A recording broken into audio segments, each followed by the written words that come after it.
Hey guys, it's Lockie here from Coast Watch Football. We are back on the couch to review round 11 of the A-League men's competition. And first of all, I just want to say, how good is it to have a weekend where we have at least more than 2 games go ahead? It all kicked off last Wednesday night when Brisbane Roar returned home for the first time in a long time to face Perth Glory. Perth, of course, their first game in over a month. Now, Brisbane were heading into this game with a little bit of confidence after holding Sydney FC to a 1-1 draw just a few days prior. Perth Glory, of course, just looking for match fitness at the moment, their first game in such a long time off.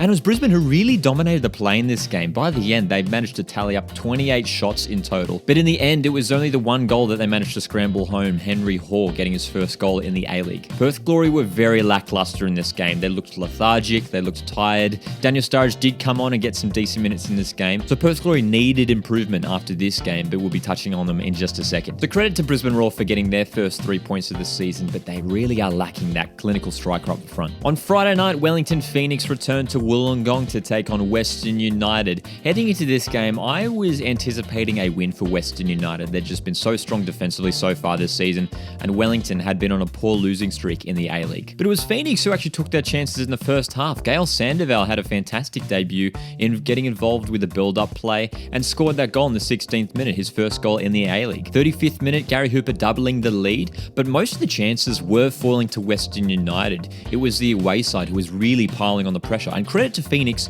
who managed to hold them out. And Alex Paulson, the Phoenix keeper, fantastic game, made a number of super saves. There was some late drama with Western United pushing. Stephen Lustica did get a goal back, but there was a red card in the end for Tomoki Imai. So I'll be honest, this result took me by surprise. I was expecting that Western United win, but Wellington Phoenix proving that they can cause upsets on their day. And Gail Sandoval, maybe he's the man to come in for Phoenix and to turn their season around and help them push towards the top half of the table. Saturday, we are talking about Perth Glory once again because they travel to Sydney to take on the Sky Blues. Now, we did a live watch along for this game, and again, I called Sydney FC to get the win in this game. I think coming off the back of the FFA Cup semi-final defeat to the Mariners, they'll want to get back onto a good start in the A-League.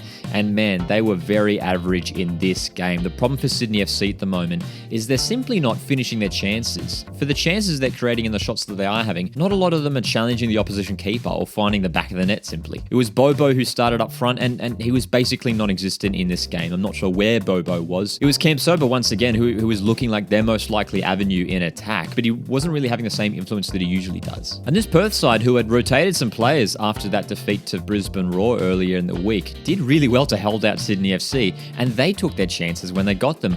Former Sydney FC player, a player who won the championship with the Sky Blues not that long ago, scoring a goal against his former side. And Bruno Fornaroli always finds a way to the back of the net. Sydney FC did manage to get 1 goal back with an Anthony Caceres penalty, but it wasn't to be for the Sky Blues in the end. And now there's real questions and concerns being raised for the Sky Blues and Steve Corica now in terms of whether they have the personnel, the tactics to really compete with the top sides in the competition. Of course, the week isn't over for the Sky Blues. They've got a massive game coming up this Tuesday against Melbourne Victory. All I can say for Sydney FC is that they desperately need the likes of Costa Barbarouses and Adam Lafondra to come back ASAP. But once again, credit to the Glory Boys who managed to get 3 points against all odds in this game. Sunday saw my Central Coast Mariners return home to Central Coast Stadium to face the reigning champions Melbourne City. And look, the first concern heading into this game was the fact that the Mariners were missing some key personnel through COVID. The likes of Lewis Miller and Josh Nisbet, both players who play on that right-hand side. No Garen Kowal, Nikolai Muller and Dan Hall as well. But Melbourne City had their own issues heading into this game with so many defenders out. No Scott Jamieson, Roston Griffiths, Curtis Good and Nuno Reish. It was City who really took control of the game early, creating chances, and they made the early pressure pay. Jamie McLaren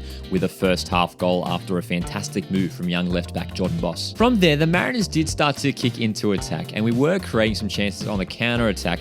Melbourne City, though, just so dangerous in attack with those Socceroos. Andrew Naboot, Jamie McLaren, Matthew Leckie, Marco Tilio as well. A couple crucial saves were made by Mark Birighitti. It was Marco Renia, the Costa Rican, who got the Mariners level, though, in the 41st minute. Fantastic goal just to get around a couple defenders, left foot strike into the far post. In the second half, Mariners were forced to make some changes, some young guys coming on to make their debuts, and it was City with their experience and quality who really started to take control of the game. Andrew Naboot tapping home a fantastic cross in from Florin Berenguer to make it 2-1. And there was some drama around the third goal for Melbourne City. New signing Carl Jenkinson scoring on debut. Potential handball in the lead-up by Matthew Leckie, though. There was another fantastic save by Mark Birighitti, one of the saves of the season so far, to stop Aidan O'Neill from outside the box. But it was the reigning champions who went on to take all 3 3 points. Mariners simply not good enough in this game. City too strong. And finally on Sunday night, Brisbane Roar played their second game of the week as they hosted Adelaide United. Heading into this game, I was expecting a close affair after Brisbane did manage to get that win against Perth Glory. That would have boosted their confidence big time. But Adelaide United, I thought looked really good in this game. I was impressed with them here. It was Brisbane who opened the scoring early, just in the second minute, with former Adelaide winger Nikola Miljuznic getting on the score sheet early. And while Brisbane were creating some chances here and there throughout the game, they certainly weren't creating as many as they were just a few days prior against Perth Glory. And it was the Reds who really started to take charge. Craig Goodwin scoring a first half penalty, Stefan Mork with a second half penalty, and Craig Goodwin getting his second of the game late in the second half. And I think it's a really important win for Adelaide United, who have been struggling to find 3 points in games so far this season. And it makes their two draws just recently against Melbourne Victory and Melbourne City look a whole lot better, now coming off the back of two really gritty draws in those games. And to get the 3 points here away from home, it's a big one for Adelaide United, who now find themselves in the top 6. But again, concerns for Brisbane up front. They really didn't have a recognised striker starting up front in this game. There is, of course, a couple midweek games coming up. The Big Blue on Tuesday night. Join us for a live watch along on that game here on YouTube from 7:30 p.m. And of course, Macarthur FC back in action after a long time off to take on Perth Glory on Wednesday night. Also, make sure to join us on YouTube for another watch along. We're watching the Socceroos taking on Vietnam on Thursday night from 8 p.m. What were your thoughts on the games from this weekend in the A-League men's competition? Drop your comments and thoughts down below. If you have enjoyed this review and recap, feel free to hit like. It does help out the video and the channel a whole lot. And if you want to stay up to date to all of the reviews, predictions, videos, and so much more dropping here at Coast Foot Football, make sure you hit subscribe. My name's Lockie. See you in the next one.